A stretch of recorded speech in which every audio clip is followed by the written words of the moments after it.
Hello everyone, welcome back to our channel UPSC on Mars. This is another video from our paid course, that is Prelims Customized Mentorship Program. Before proceeding with the video, I request you कि आप इसको end तक देखें because it is going to be highly informative for all of you. We'll see किस तरह से सीधा book से majority of the questions आते हैं पॉलिटी में and अगर conceptual हैं तो किस तरह से कौन सा logic apply होगा plus UPSC के कुछ repetitive patterns and clear repetition of questions.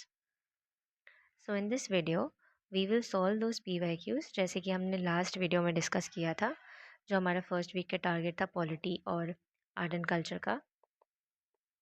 उनके हमने PYQs डिस्कस किए थे एंड वी फाउंड आउट कि पॉलिटी में ये जो टॉपिक्स हैं इनसे मेजॉरिटी ऑफ द क्वेश्चंस आते हैं। ठीक है, talking about the first week target and these were the least important topics. So now we'll see, when we'll solve the questions, we'll see कि किस तरह से डायरेक्ट क्वेश्चंस आते हैं इन सारे टॉपिक से। ठीक है, चलो let's begin with the video. Also जिन्होंने लास्ट वीडियो नहीं देखा है, please go and watch that video because उसमें along with the target discussion we have also discussed कि किस तरह से you have to integrate theory and static along with PYQs for prelims. All right, beginning with the first question. Which of the following are matters on which a constitutional amendment is possible only with the ratification of legislature of not less than one half of the states? So we have options as election of the president, representation of states in parliament, list in 7th schedule, abolition of legislative council in a state. Now let's see. Just a minute. Okay. So we have amendment जो है constitution के part 20 में है and article 368 discusses it in detail. ठीक है, सो amendment India में 3 तरह से होता है। एक होता है सिंपल मेजॉरिटी। सिंपल मेजॉरिटी में क्या होता है कि जो हाउस मेंबर्स हैं, ठीक है, सो प्रेजेंट एंड वोटिंग का सिंपल मेजॉरिटी होना चाहिए। ऑलराइट, यहाँ पे प्रेजेंट एंड वोटिंग का है, not the total membership of the house. Okay, next is special majority. Special majority में क्या क्राइटेरिया होता है कि number of members present and voting उनका 2/3 प्लस ये जो 2/3 है वो that should not be less than half of the total membership of the house. ठीक है, I hope the difference is clear in दोनों में। थर्ड कैटेगरी आती है स्पेशल मेजॉरिटी और consent of half of the states. ठीक है, तो इस कैटेगरी से किन मैटर्स में अमेंडमेंट होता है? All of them have been listed here. ठीक है, जितने भी स्क्रीनशॉट्स आई हैव शेयर्ड इस PDF में, सोल्यूशन वाले PDF में, maximum are directly from the book to show you all कि किस तरह से डायरेक्टली बुक से क्वेश्चन आता है, बुक के कंटेंट से। And book by book I mean Laxmikanth. ठीक है, तो अब इसको when you read this you will have the answer for this question as 1, 2 and 3। ये जो लास्ट वाला है, abolition of legislative council in a state, this is done by simple majority। ठीक है, see, parliament may by law provide for the abolition and creation of legislative council। ठीक है, तो parliament council को abolish कर सकती है या create कर सकती है, how? by simple majority। लेकिन when we talk about state, इन दोनों कंडीशंस में बी इट अबॉलिशन और क्रिएशन, पहली कंडीशन ये होती है कि जो उस पर्टिकुलर स्टेट की लेजिस्लेटिव असेंबली है वो एक रेजोल्यूशन पास करेगी फॉर आइदर ऑफ दीज। ठीक है, with majority of total membership of the assembly plus that should not be less than 2/3 of the members of the assembly. So basically state के case में it is special majority. तो पहले state special majority से resolution pass करेगा, after that parliament will pass it with simple majority and the thing would be done। ठीक है, चलो, सो इसका आंसर हो गया हमारा 1, 2, 3। Now next question, which of the following, okay this is a repetition, ये पूरा एकदम सेम क्वेश्चन है। ठीक है, all right, now next question, in the following quotation. Now ये जो कोटेशन है ये पूरा का पूरा प्रियम्बल है। ऑल राइट, ये सीधा का सीधा प्रियम्बल यहाँ पे आ गया है। इट इज़ आस्किंग कि यहाँ पे एक्स क्या है। सो एक्स इज़ बेसिकली वो डेट पूछ रहा है of adopting our constitution. So that date is 26th day of November 1949. अब ये सीधा factual question है, सीधा preamble से. Now, which one of the following schedules of the Constitution of India contain provision regarding Anti-Defection Act? Let's see the schedules first. ठीक है, तो schedules को याद रखने का ये जो शॉर्टकट है वो होता है tears of old PM. I hope आप लोग में से काफ़ी लोगों को ये पता होगा ऑलरेडी. सो ये 12 लेटर्स हैं for the 12 schedules that we have. ठीक है, इसमें ओ थोड़ा सा ट्रिकी होता है, द 6 शेड्यूल वाला. इसमें we have M D M these 4 states, है ना. तो इसको थोड़ा आपको अलग से याद रखना है. बाकी the trick works here, the shortcut works. So ये जो हमारा 10th शेड्यूल है ये डील्स विद एंटी डिफेक्शन, जो कि इस क्वेश्चन में पूछा है. ठीक है, अभी शेड्यूल्स तो सीधा हमारे फीचर्स वाले चैप्टर में मेंशन है, as mentioned here also. Alright, तो इसका आंसर हो जाएगा हमारा 10th schedule. Now the constitution of India recognises only religious, only linguistic minorities, religious and linguistic minorities, religious, linguistic, ethnic. Now see, ये जो क्वेश्चन है ये सीधा फंडामेंटल राइट से आया है. If you go through article 29 and 13 detail in this chapter, you will see कि वहाँ पे रिलीजियस और लिंग्विस्टिक इन दोनों माइनॉरिटीज़ का क्लियर मेंशन है. ठीक है, लेकिन दो चीज़ें इसमें याद रखना है. एक तो एथनिक माइनॉरिटी जैसा कुछ क्लियर मेंशन या स्पेसिफिक मेंशन नहीं है कॉन्स्टिट्यूशन में. दूसरा, it does not define minority. ठीक है, चलो नेक्स्ट. ऑल्सो इससे एक और चीज़ याद रखना कि जब भी डिफाइन वाला कुछ आता है पॉलिटी में, यूपीएससी में, तो मेजॉरिटी ऑफ द केसेस में वो गलत होता है. क्योंकि कॉन्स्टिट्यूशन, अगर वो ये बोल रहा है कि कॉन्स्टिट्यूशन डिफाइंस दिस टर्म्स, तो काफ़ी ज़्यादा चांसेस हैं कि वो गलत होगा. ठीक है, चलो next question. Which one of the following statements correctly describes the fourth schedule of the constitution of India. Now ये सीधा शेड्यूल से क्वेश्चन है एंड द आंसर इज, इसमें राज्यसभा के बारे में डिस्कशन है ना. We saw here also. See the fourth schedule, are stands for Rajya Sabha seats allocation. तो ये हो जाएगा.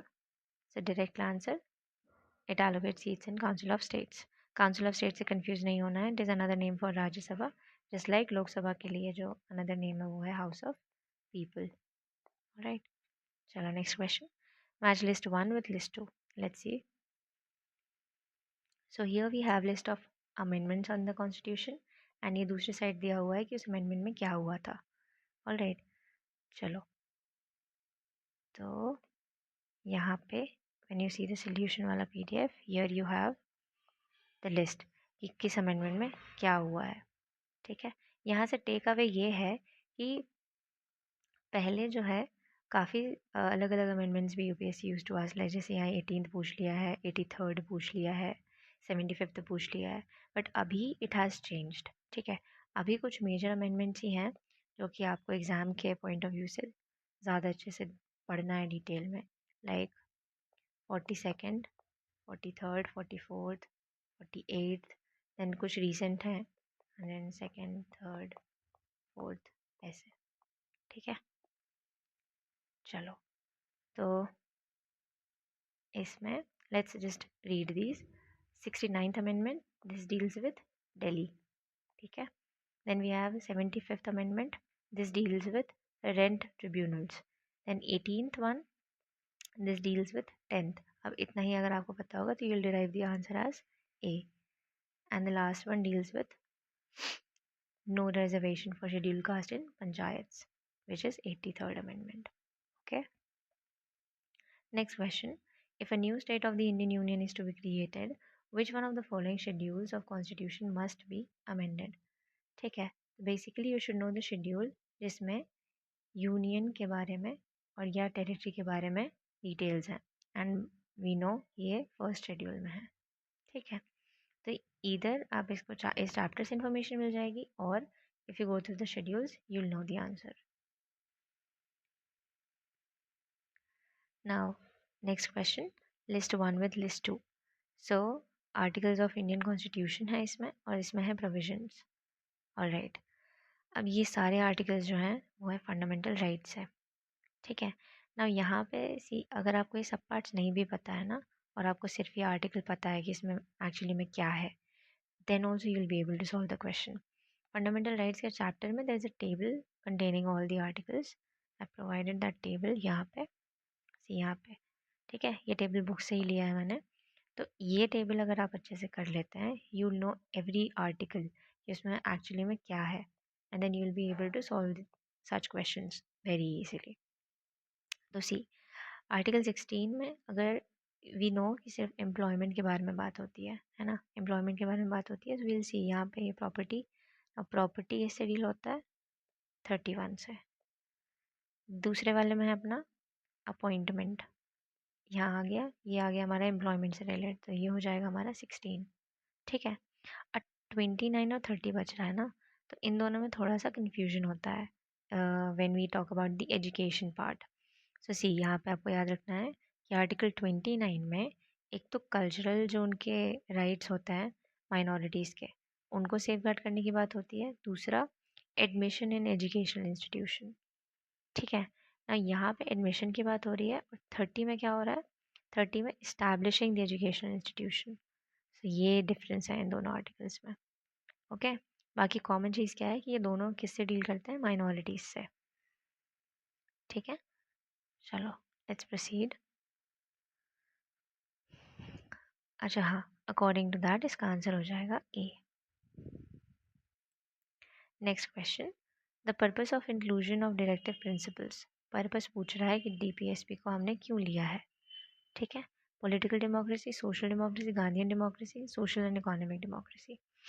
यहाँ पे see when you go through the features वाला चैप्टर या फिर डीपीएसपी, जो भी इन दोनों में से कुछ भी आप पढ़ोगे, there is a clear mention कि डीपीएसपी जो होता है वो सोशल एंड इकोनॉमिक डेमोक्रेसी से डील करेगा, एंड यहाँ पे पॉलिटिकल डेमोक्रेसी जो है ना, तो इससे डील करता है हमारा फंडामेंटल राइट्स, राइट, ठीक है। तो इसका आंसर हो जाएगा D. Next question, which one of the following articles of the DPSP deals with promotion of international peace and security? ये एक direct question है again DPSP से, and the answer here is 51. Article 51 deals with international peace and security, ठीक है। चलो next, 9th schedule of the Indian constitution was added by. ये schedule जो है ये किस अमेंडमेंट से ऐड हुआ है, ओके। अब ये फीचर्स जब आप पढ़ोगे, फीचर्स वाला चैप्टर, वहाँ पे शेड्यूल्स पढ़ोगे, है ना। तो जब 9th शेड्यूल पढ़ोगे वहाँ पे इट इज़ मेंशन कि it was added by first amendment, alright. So direct question again. चलो next question, which one of the following articles of the Indian constitution provides that it shall be the duty of Indian union to protect every state against external aggression and internal disturbance. Now ये articles देख के आपको लग रहा होगा कि अब सारे आर्टिकल्स पढ़ने पड़ेंगे क्या, या फिर बहुत सारे आर्टिकल्स पढ़ने पड़ेंगे, तो नहीं, ऐसा नहीं करना है। ये क्वेश्चन है सेंटर स्टेट रिलेशन वाला जो चैप्टर है उससे, ठीक है। When you will go through this chapter you will see कि इस आर्टिकल का मेंशन है उस चैप्टर में। तो आर्टिकल्स एक तो, okay just a minute, let me check if I mention the articles, okay यहाँ पे नहीं है, आई मेंशन देम थोड़ा सा बाद में, विल सी। तो when you go through this chapter you will see ये मेंशनड है उसमें। ऑल्सो आर्टिकल्स कौन कौन से इंपॉर्टेंट है, जो भी इंपॉर्टेंट चैप्टर्स मेंशन है उसमें जो भी आर्टिकल्स आएंगे या अमेंडमेंट्स आएंगी और से, ठीक है, तो वो सब इम्पॉर्टेंट हो जाता है, ओके। तो ये chapter important, you will get the article also. Next, list one and list two, again match the column. तो लिस्ट वन में we have item in the Indian constitution, और लिस्ट टू में पूछ रहा है country from which it was derived, ठीक है। तो ये फीचर्स वाले चैप्टर से क्वेश्चन है, सीधा क्वेश्चन है। उसमें you will have the list कि किस कंट्री से हमने क्या क्या बोरो किया है, क्या फीचर बोरो किया है, ठीक है। सो डीपीएसपी हमने लिया है आयरलैंड से। नाउ सी इससे हमें पता चल रहा है ए का 3 है, तो A3 यहाँ पे है और एक A3 यहाँ पे है, तो ये दोनों एलिमिनेट हो गए। इस तरह से काफ़ी क्वेश्चंस में होता है यूपीएससी में, ठीक है। तो इस तरह से we are left with these two. Now see fundamental rights, USA, right. अब बी का तो इन दोनों में सेम है, तो इससे तो हम अल्टीमेट आंसर तक नहीं पहुंच पाएंगे. Now concurrent list. If you know concurrent list हमने ऑस्ट्रेलिया से लिया है, वी हैव द आंसर. ठीक है. Last is India as a union of states with greater parts to union. ये हमने लिया है कनाडा से, which we also call quasi federal character.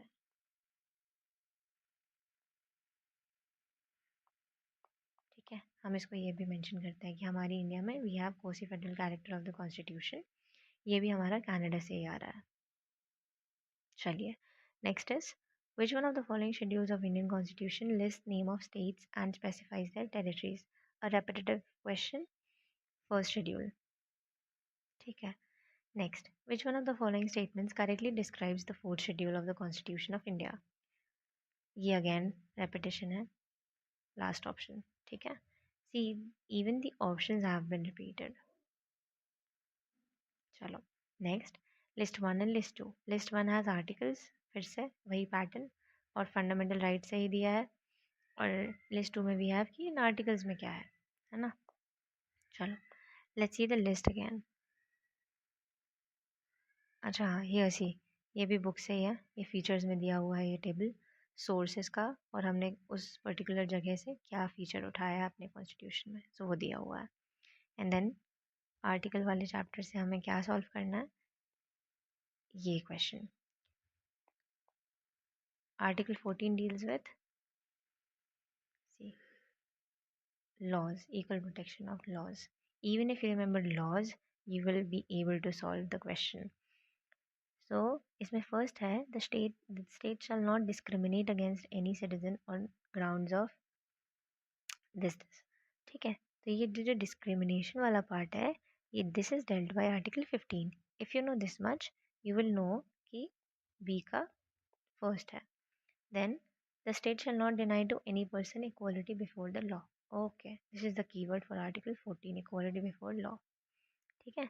Then untouchability is dealt by Article 17.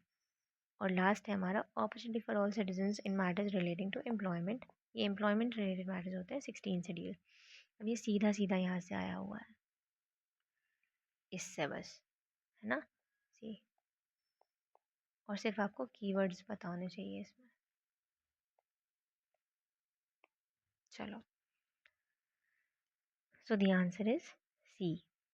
Okay, that's all for now. इस PDF के जो बाकी questions हैं, those will be discussed and that will be uploaded हमारे वेबसाइट पे, जो भी हमारे कोर्स के एनरोल स्टूडेंट्स हैं उनके लिए. और जो इसका पीडीएफ है, that will be shared in the website itself, which is UPSC on mars.com. I'll share this website description में. इसके अलावा little about our courses. The main program of ours is the prelims. I'm so sorry. The main program is our prelims customized mentorship program. This is a special program because it has only 200 limited seats. ठीक है. Because we'll be providing each student a dedicated mentor. Alright, dedicated mentor. So this program has only limited seats.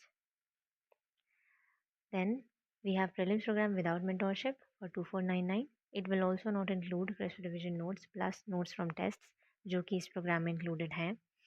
Another one is 2.5 years current affairs, in which you will get video plus PDF along with 10 years PYQ analysis. This will be made 25 years now. Then we have 2.5 years only current affairs, video and PDF for 1399. And जिनको सिर्फ एक session conduct करना है हमारे साथ just to know about the exam or clear some doubts about the exam, they can book a session with us for only 499. Alright, and some other major announcements. So we'll be beginning with our daily current affairs series plus daily 5 PYQs series from Monday onwards. So do like the video, share the video and subscribe the channel so that आपको ये सारी updates time to time मिलते रहें. And सारी चीज़ों की links of the first video plus We have discussed this program of ours in very detail in our first video. So do watch that video. I'll share the link in the description. Also join our Telegram channel. Again, the link would be shared हमारे description में, and the website also. So you can visit our website, you can check our courses, and you can take the trial sessions also there. Thank you for watching this video. Have a nice day.